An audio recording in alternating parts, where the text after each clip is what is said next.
Well, that's a big one. That's what she said. Anyway, that is a 35-foot bean head, small grain head, whatever you want to call it, platform. This would be our new bean header. And today's the first day of doing soybeans. Finished up with our first 2 fields of corn yesterday. Now we're moved over here to the beans. A mile from home. There are roughly 90 acres in between 2 different fields.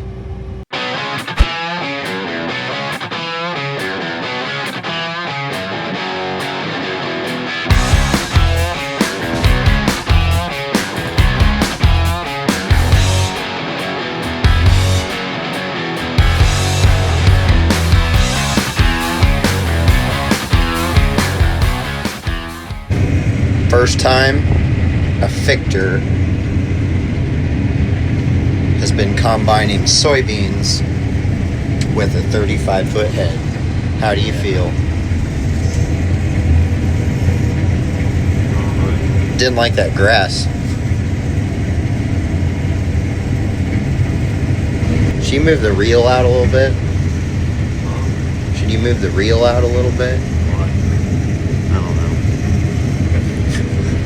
Like, I'm a geek. Like, the reel is basically useless to me most of the time if I get the beans flowing in the machine.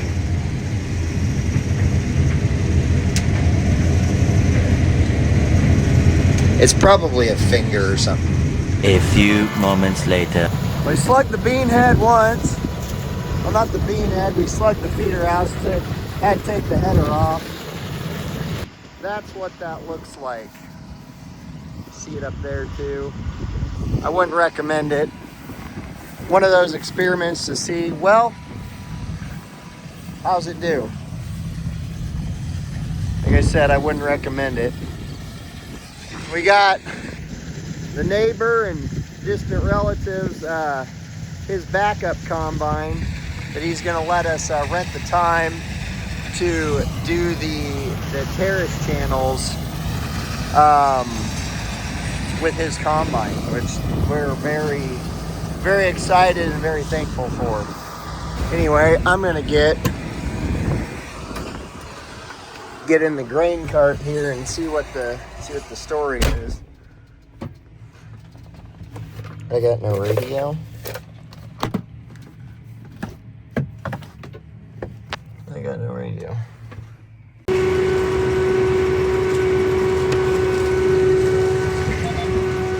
Moisture coming down. Looks like it. It's not exactly the best drying day because it's like we have this thin film of cloud cover. There's a little breeze out of the south. Where those even come from? Huh? Did Dad get those? Yeah. Oh. These are a long time ago. Hello? Hey, well, it back feeds. Hello? Does that work with this? What? The Baofeng? Evidently. They're both on 14.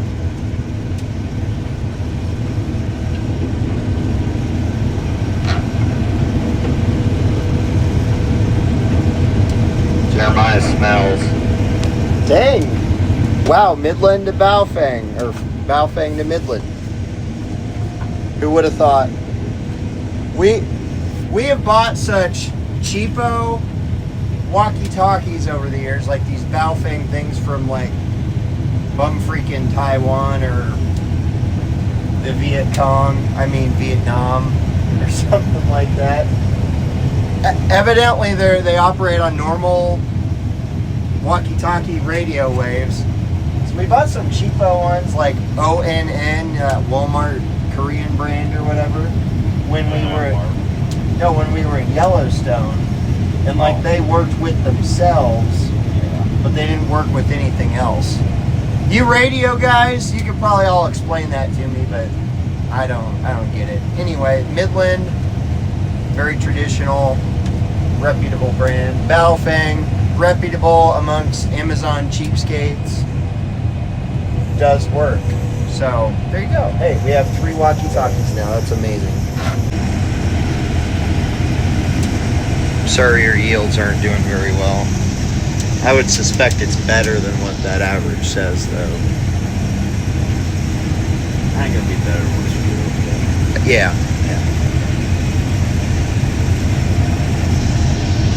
I could just tell by the tone in your voice. He's so monotone, not excited about anything. It's like you're talking to Kevin on The Office or whatever. Which, you know, the one spot we came out and checked right over there yesterday, and oh yeah, these are like jawbreakers. It's really dry. We should probably get out here and cut this. Yeah, the rest of the field's wet. Yeah, I know. It'll be fine. We committed one of those farmer sins of just checking one spot in the field. Yep, it's good. Who goes throughout the whole field? Who actually does that? I took several samples. They just all happen to be within the same 150 feet. Yeah. Sue me. Right?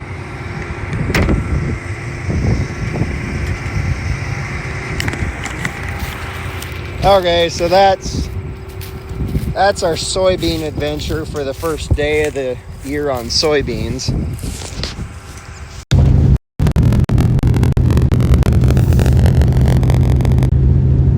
Where do we go next?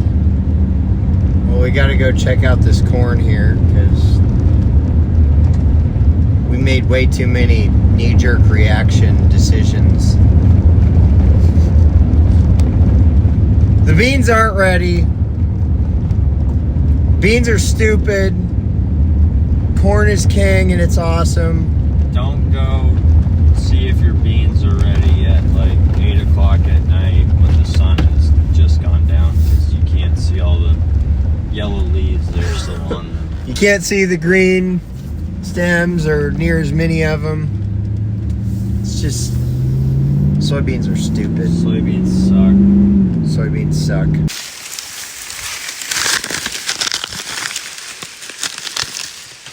No tip back.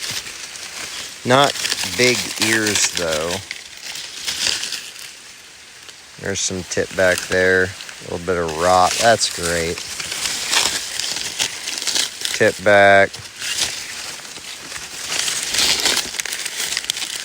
Tip back. I don't know how I'm not going to fail this here. Small ears. Small ear.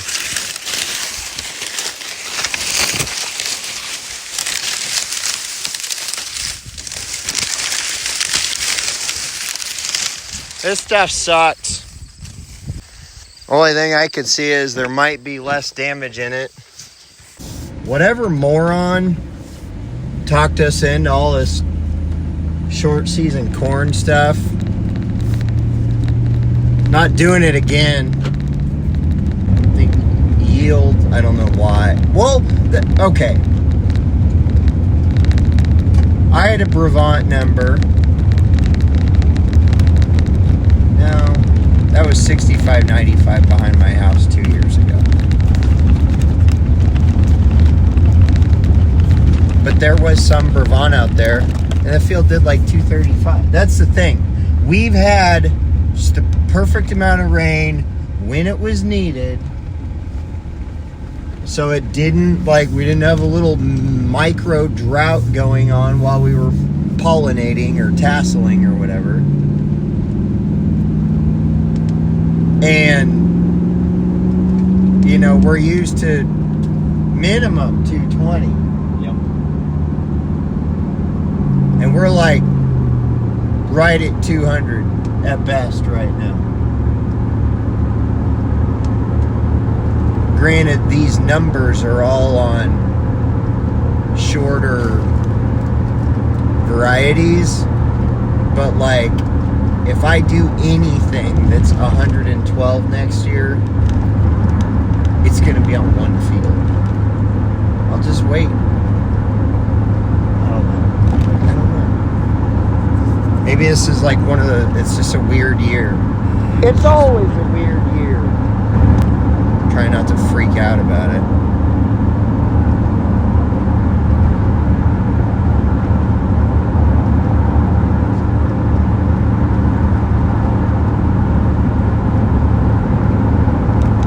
Cutting soybeans. They're probably like 3.1s or something. Space of like where to put a combine head on at, so we're gonna just do this in a driveway right here and then road it up the field or up the road, and then we're gonna pick this field of corn here.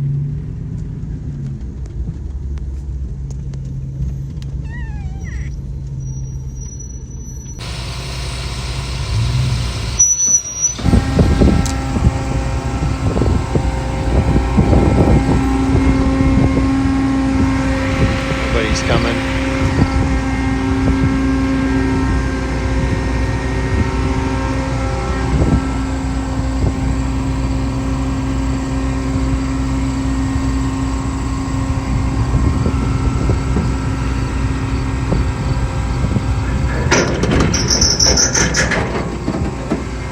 And that's how it's done.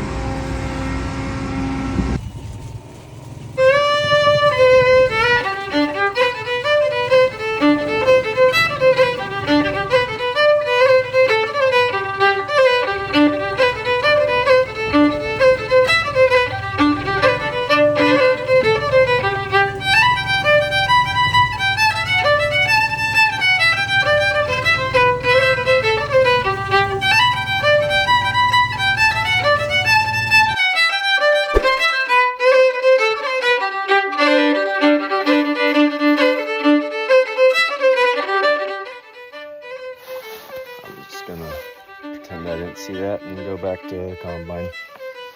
Get some real work done.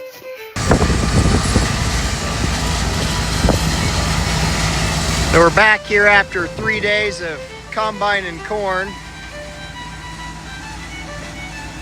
Back on soybeans now with our 35-foot head. Things are going a little easier now. So when we get done with this field, this will be the first 30 acres of soybeans, essentially, that we will have combined already after, let's see, about almost 2 weeks, not quite 2 weeks, like actual 8 days of messing around with harvest, I think. We're through 200 acres of corn and almost 30 acres of soybeans. But those acres are going to go up a lot with the remaining part of today and all day tomorrow, essentially, with the soybean. Yep, there's another shot of S670 with the 35-foot head. She's running real nice. It says he's running about 3.5 miles an hour. Yeah, I think we're going to be a lot quicker on beans this year. You're definitely taking a lot more real estate, regardless if you're driving slower. Yeah, I mean, it's not that much lower. Back of my mind, I'm wondering, you know, what's the positive of a 30-foot head over the 35 or the 25? Like, I don't think you're going to be able to fit in the terrace any much better than the 35, you know? Yeah, that's kind of what I thought. So, I mean, I think so far with what we're doing, potentially getting another, like just an old combine to run like a 20-foot head in the terraces is probably the thing to do. I agree. That's 77. That 7720 looked pretty cool. I agree. We just have to find a 920 bean reel for it. Message that guy at all? I never did. I don't have the money, I'll tell you that. mean, I don't now, but, you know, potentially sometime in the new year, you know, potentially.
Oh, jeez.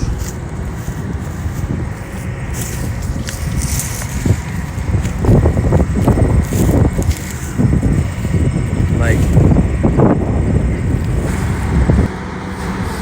we're not gonna do that again. No. Gotta cut some fence posts out. Anywho, we've been combining beans now for over a week. Pretty decent yields for what we're used to in the 60s. We're moving along, and so another field of beans. You can see the 35-foot head back there. We're still renting the neighbor's 9410 with an 18-foot head to do the terraces, which has been working out pretty well. And now these soybeans here, I think are 3.7 Zetavos. Although we have some other stuff mixed in here. You can see more of the red bean versus the gray bean. But we had a cover crop in here that we drilled in, and we terminated it, I think relatively early. It was one of the first ones that we terminated. And you walk around out in here, and you really can't see hardly any of it, unfortunately. But it was an earlier terminated cover. Did a very good job, and that's because we did the Roundup, 2,4-D, and Liberty post spray, and eliminated virtually all of the weeds in that post spray. So, yep, soybeans are cutting, everything's snapping. We're gonna get moved. We're gonna continue on with harvest.